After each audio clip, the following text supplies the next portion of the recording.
and welcome to the OCCULTIS official podcast. This is the Chapter 1 podcast. I am Hushjo, and I am here with the Doctologist. Today we're going to talk about the concept of occultis and introduce you to the series. You've probably read a few of the pages that were available, and every week more pages will be available. Every Monday at 8 p.m. Eastern Standard Time, a new page will come up, and it's chock full of action. The occultist concept is a satire parody based around very familiar primetime tropes. Well, for example, doesn't it feature a pair of monster-hunting brothers?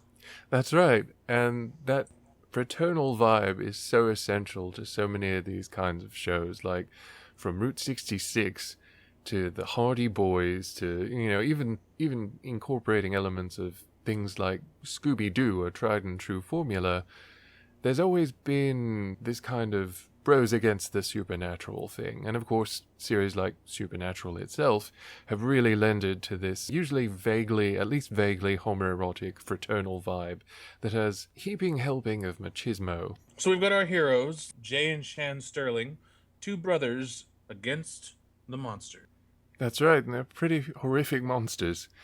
They're all ghouls, which is sort of a catch-all term to refer to all of these various diverse monstrosities, but they've all got one thing in common. Humans can become ghouls if they are consumed by evil thoughts. So ghouls prey on all kinds of damaged people in one way or another. So it's a very close-to-home sort of thing to anyone who's ever had, dark thoughts or ever had issues or ever had any sort of problems, really. There's that sort of otherness of a monster that I thought the concept of ghouls in occultis would sort of bring home. There's definitely a rich tradition of the monstrous in this sort of genre, representing the possibility, at least, of outside problems in what you could call an allegorical context.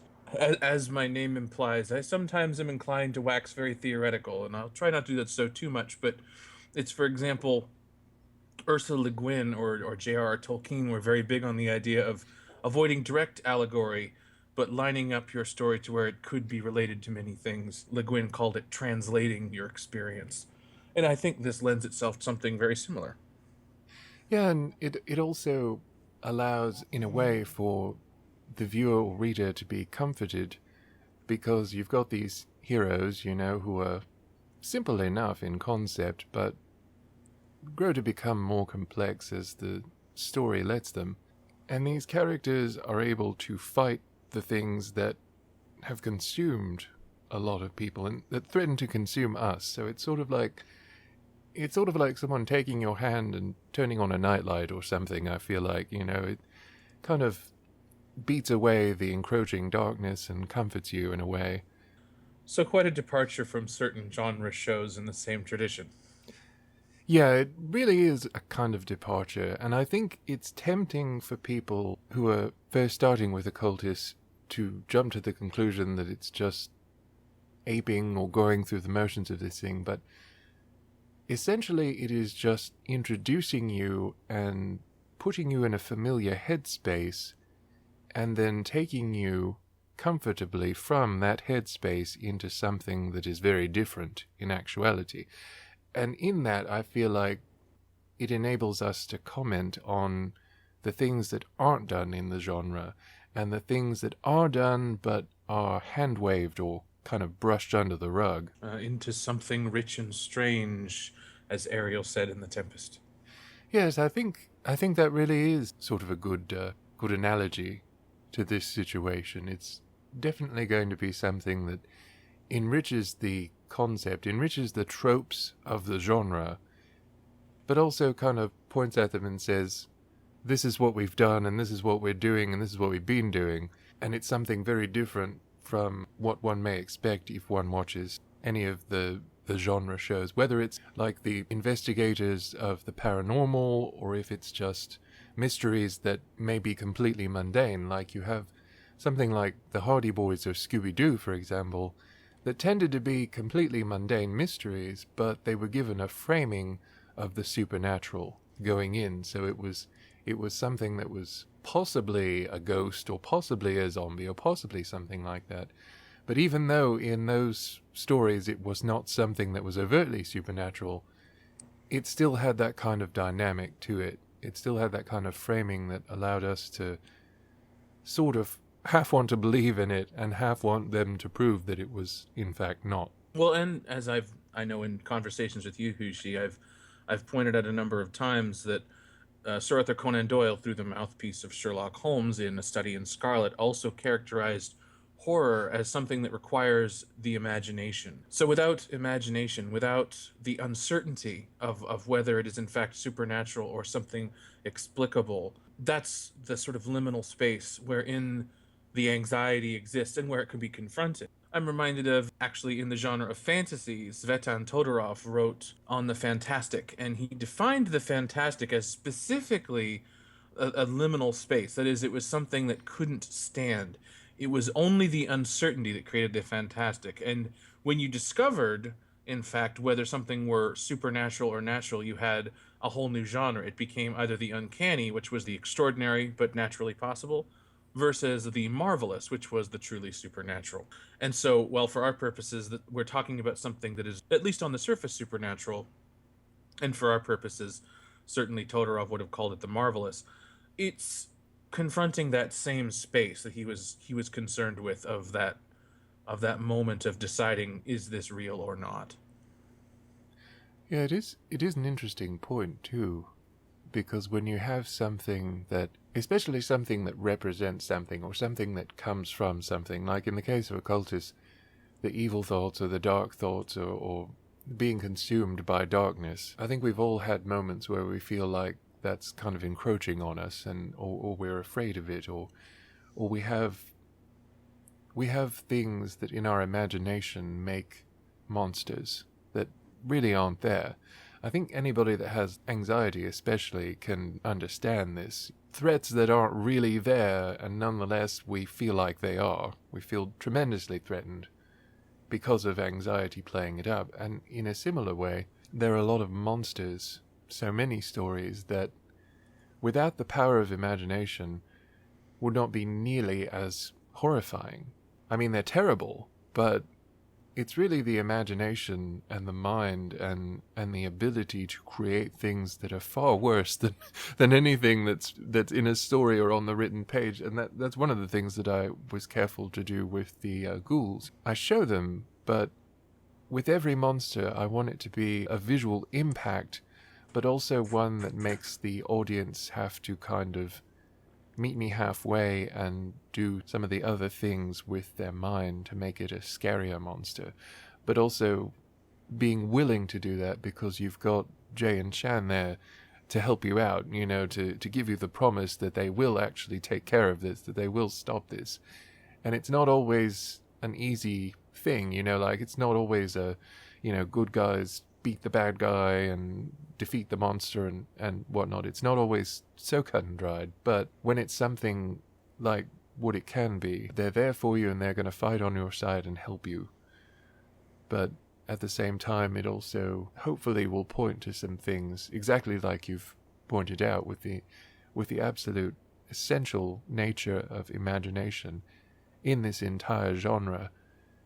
Anything really touched by horror and even wonder, really. I mean, wonder needs that hope, that investment of hope to it, and that belief in it to make it all the more marvelous. And of course, there's a personal capacity to this. I don't know how much of this is spoiler, so I won't say specifically yet, but it's not just an impersonal fight for Jay and Shan, is it? As people will see very early on, that personal stake makes it close to home. But at the same time, it's also a selfless fight because with everything that's happened to them, they don't want that to happen to someone else. So they're fighting and fighting very hard at no insignificant personal risk to make sure that that doesn't happen to other people. That's their big stake in it. And it is a very noble motivation. It is very noble of what they're doing. But even so, I hope to convey that despite this, they are still realistic people. They are still believable people. They still sometimes just have it out with each other. They still have fallings out. They still struggle to get along and get past their differences, but they do, under all of it, care about each other deeply. I think it's an interesting thing that you point out the way that they have these classically heroic traits. When the genre that we're discussing, since it's often seen in a television series, and so it has to have this ongoing episodic nature, it's so challenged because we're trained from such a young age to think in terms of the hero's journey, even if we don't know about Joseph Campbell and the hero with a thousand faces. We still have all seen Star Wars, and we still are all familiar with the obscure hero who is forced to leave behind his or her familiar world and cross into another kind of world, whether literally or figuratively, and then must confront trials along the way. But in the traditional hero's journey, there's a cycle that is completed. And so the hero eventually comes full circle. But in an ongoing story, there can never be any sense of that because once that happens, the story's over. So you get to kind of address that in the way that we make meaning out of a story where we don't know, is this the first act, the second act? We don't know that. We can't know that because it doesn't have that predictable structure. It's an ongoing episodic story. So every piece has to have its own journey, and then we have to kind of extrapolate meaning from those combined pieces as we see them as a conglomerate whole.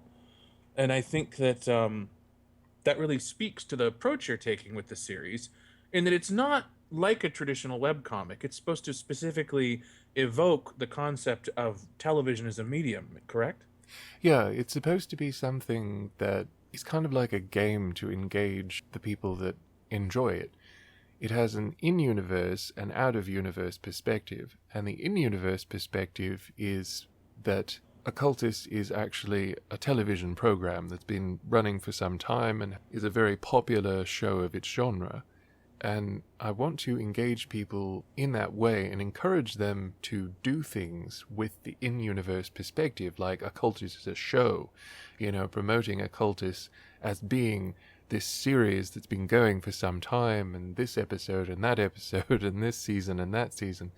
And the neat thing about the way that I'm trying to present OCCULTIS is the episodes aren't in broadcast order. Like the chapters are each a single episode, but those episodes don't come in the broadcast order of the seasons.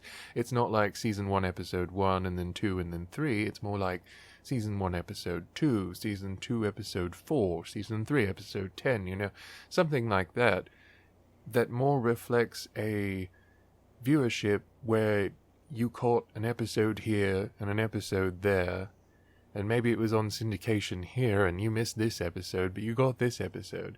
But it's experimenting too with how it can be when you aren't able to see every episode in order. Because so often, I know now, of course, and ever since we've had video recording, you can still record the episodes, but it doesn't always work out. It doesn't always, you aren't always able to get the episodes in order. So, as a result, sometimes you're just able to get the episodes that you can, and try and piece together what you've missed. Now, it was different, of course, before the internet was so widespread, and of course everybody can go on the internet and find, clips, or even a version of the show, like you can go on iTunes or whatever, or Amazon, and buy the episode, and just watch the episode if you miss recording it or something. But I wanted to take it back to maybe, I guess you could say, a purer experience, a more traditional experience where you don't always get that in order, and maybe you can think of it as, you don't have the resources to do this, you aren't able to do this for whatever reason, you aren't able to watch it in order, so it actually involves you a lot more to say, come and participate in this and be a part of this and have fun with it, because it's essentially a form of playing pretend. But it's a fun way of playing pretend and letting the audience come and sort of meet you in the middle and participate by creating part of that space themselves. Well, and of course it's notable, as this podcast is an example, there's a lot of framing social media to help create the sense of that with the work. Yeah, and I mean, we've even got an official blog for the fans of the show called OCCULTIS. in all caps, of course, because occultis is in all caps. And it's funny because at first I thought it was going to be just occultis, like regular written, capital O, the rest is lowercase. But the official font is called Old Dog Nutrix Caps. And I didn't realize at the time I got it, and I was looking over my font book, on the computer to see what sort of font would fit this series when I was planning it. And I realized at some point that was an only capital letters title thing. So I thought, it would actually be more iconic to make it an all caps title. But anyway, that's kind of a tangent. But yeah, the fans of the series actually have an official blog that we run that hopefully will engage plenty of people, and we're gonna reblog all of the fan works. We're gonna do all kinds of stuff. We got all kinds of great plans for fan works, engaging fans, and of course, like, the episodes of the podcast will be cross-posted to that blog. And there's just going to be all kinds of informational resources, like our wiki, which will be there for all of the fans to do fan works, art, fiction, whatever you want to do. We're there to help bring it to a new audience and help make an audience for this really exciting show that has those two separate in-universe and out-of-universe perspectives. But we're going to try and all interact on the in-universe perspective whenever and wherever we can. So, the way the strip itself will play out, it's not quite like one might expect. It's going to be sort of telling things almost in a kind of shorthand, where we use our understanding of this kind of genre to follow what's happening. Because, as you pointed out, it won't be told in a strictly linear fashion. And within each storyline, it'll be hitting kind of high points, so we understand what's happening because we're familiar with this kind of situation. At least that's my understanding. Yeah, that's pretty much essentially it. And the things like the OCCULTIS eye catch will represent things like the opening credits, as well as every single advert break. So you'll have, like, the title on the first page of a chapter or an episode, and that will be the opening credits. And then 2 pages, and then there's another flash of the title, which is, when you go to commercial or come back from a commercial and you have the logo eye catch, and then you go for 3 pages, and then you have another one, and then it's the last 2 pages. So that's supposed to represent you watching a TV show and seeing that ad break or whatever, and seeing that break in the action that you recognize from an episode of a television show or a TV series. So there is a lot of engagement in terms of shorthand, because I decided to do a very kind of restrictive format for myself, really. A story can be told with these restrictions, but in a way it's also very liberating.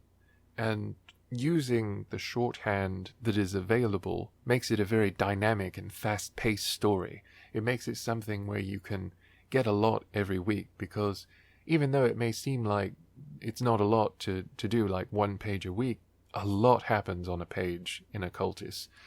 So that's supposed to represent several minutes of TV airtime. And it also allows for some very visually driven storytelling, because each panel has to communicate so much.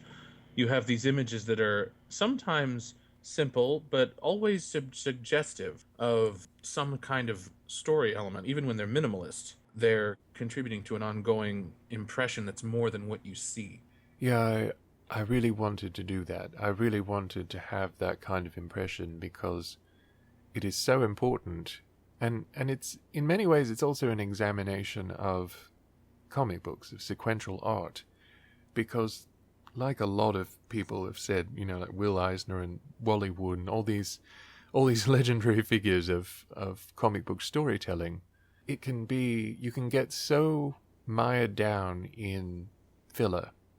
You can get so mired down in stuff that is difficult to make compelling panels to tell the story, to further the story.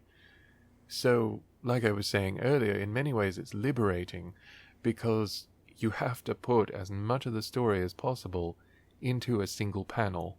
Every single panel of Occultis has a lot to say. And even if they're not saying anything in words, it's got to convey something that's happening. It's got to convey some sort of action, some sort of passage of time where there is substance, where there's something for the audience to learn about the story, or something that advances the story in some way. And it also plays on what, most advanced either students or practitioners of storytelling, particularly in visual media, know, and that's that your biggest collaborator is always the audience. And the audience is the canvas or the screen on which the story is played out in their imagination. Even if they see it visually happening in front of them, the story happens in their minds. And in creating something like this, which is as much a social event in many ways as it is a sort of static text, you really are capitalizing on the idea that the story happens in the mind of the reader.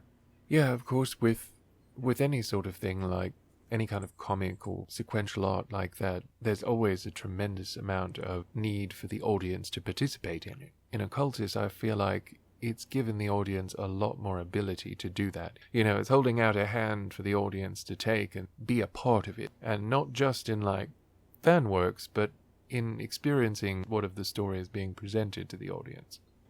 So obviously, the design itself is very particular and very much oriented to providing a certain experience, but what can you say maybe about something as specific as the way you design the characters themselves? Obviously, they're the stars of this picture, or series in this case.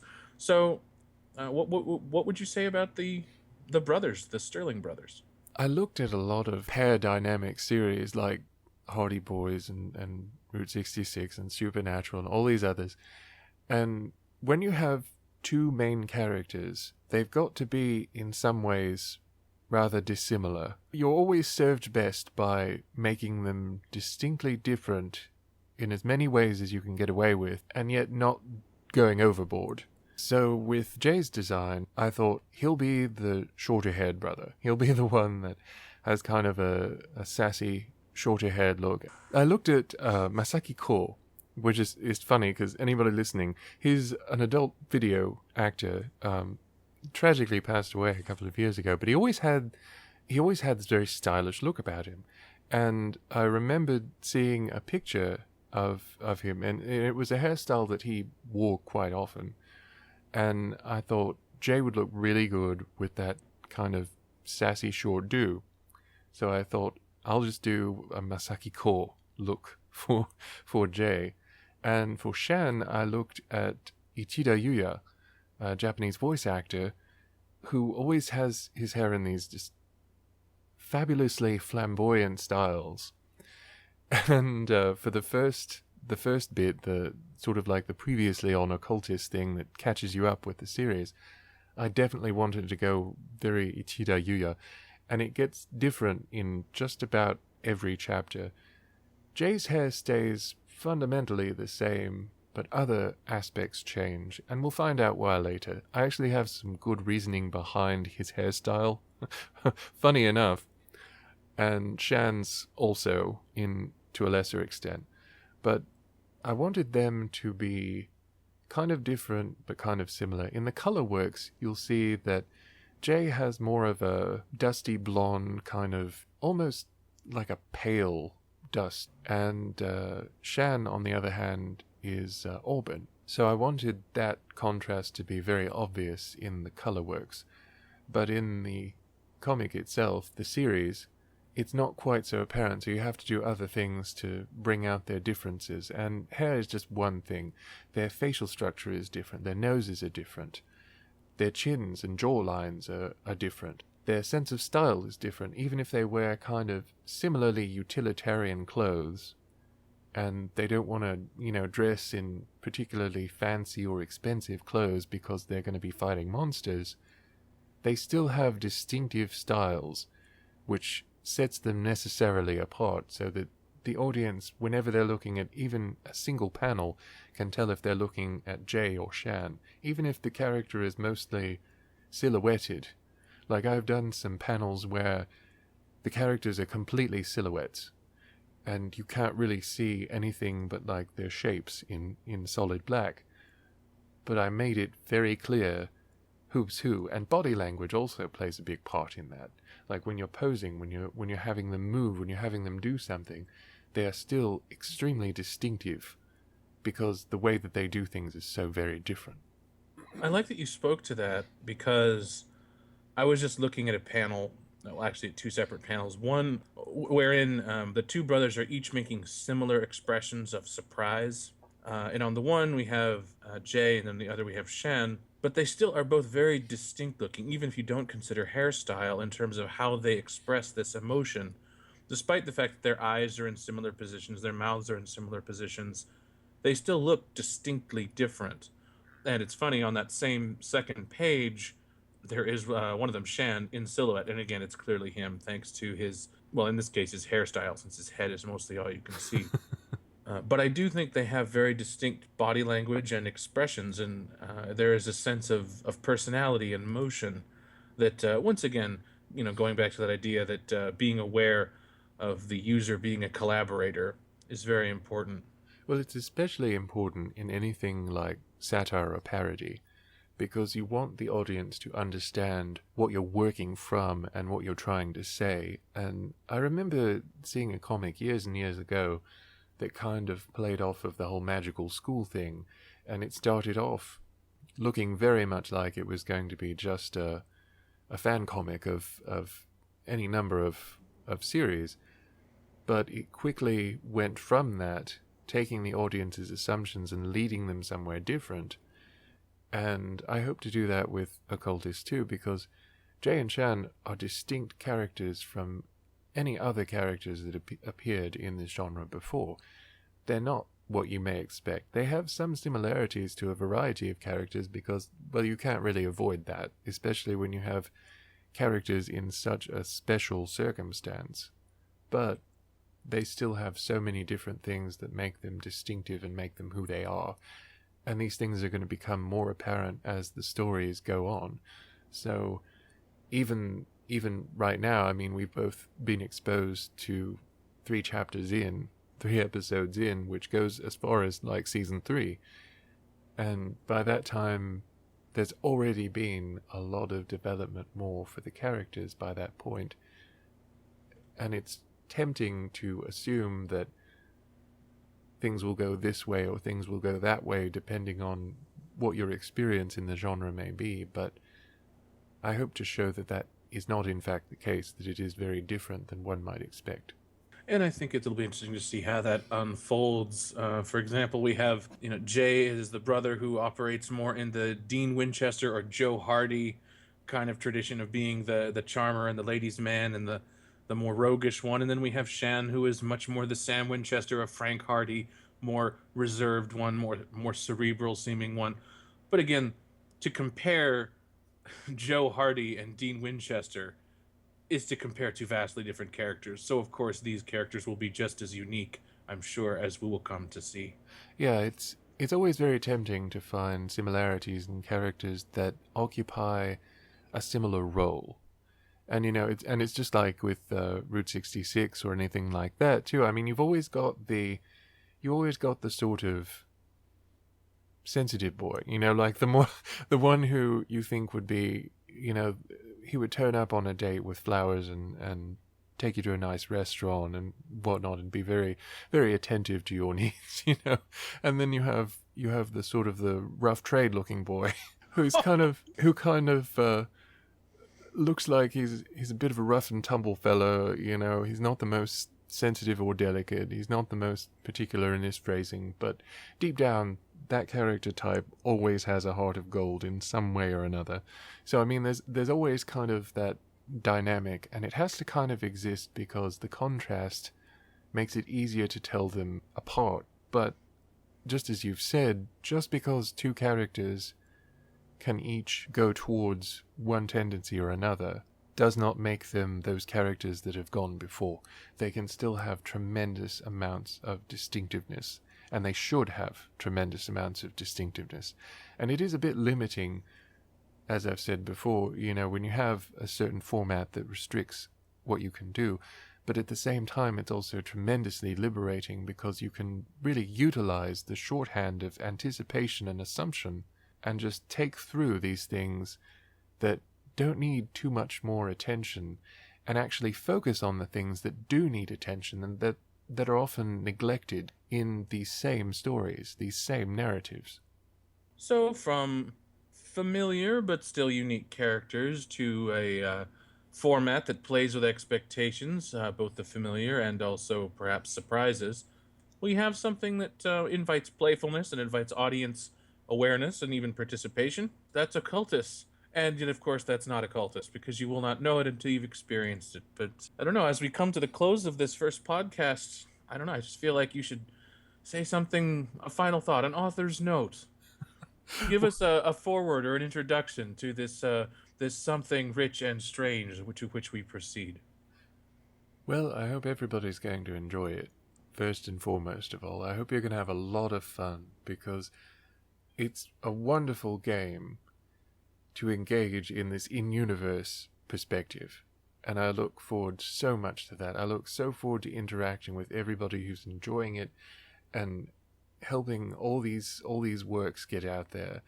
I would love nothing more than for people to be motivated to write stories and do pictures and like record dramas and things like that.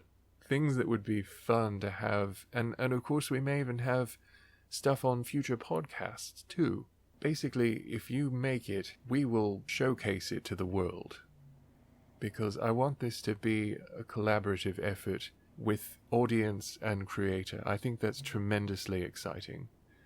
But also, we've got plenty of bonuses and fun stuff. Anybody that signs up as a patron on Patreon for $5 and up gets a fantastic pinup.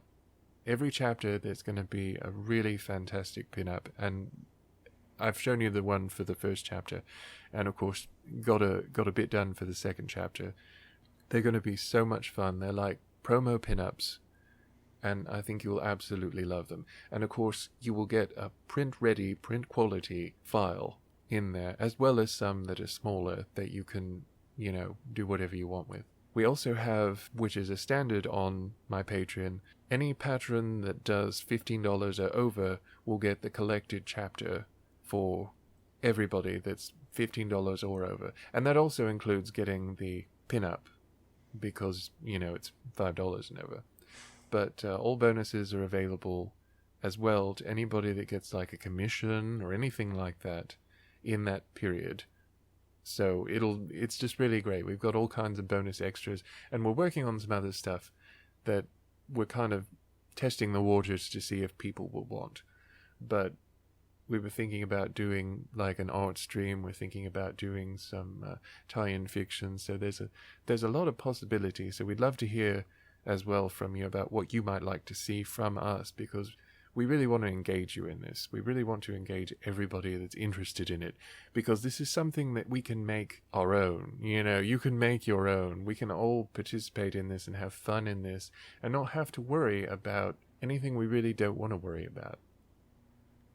This is an experience that I think is so exciting and is a unique opportunity to be able to present. So I really look forward to seeing how this comes together and the engagement that comes from it. So I hope you will buckle in and get ready for the ride, because this is going to be a lot of fun, and it's going to be unlike anything that I think anybody has really ever done before with this specific coming together of like media and genres.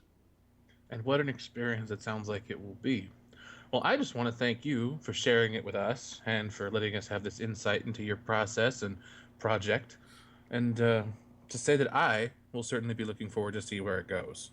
Excellent. Well, I'm glad that you were here too, and I'd like to thank you for accompanying me on this, because it's a lot more interesting when it's not just me talking for quite a long time to myself. So I'm Hushjo, and I'll have all the links in the blurb at the bottom. So just check the links and you can see Occultis on a number of sites. I've got a main site and a mirror, and we've got the official fan blog. Subscribe to this channel, follow us on social media, and you'll get all the updates you need. I'm going to update everything that I can everywhere, so don't worry about being left out of the loop.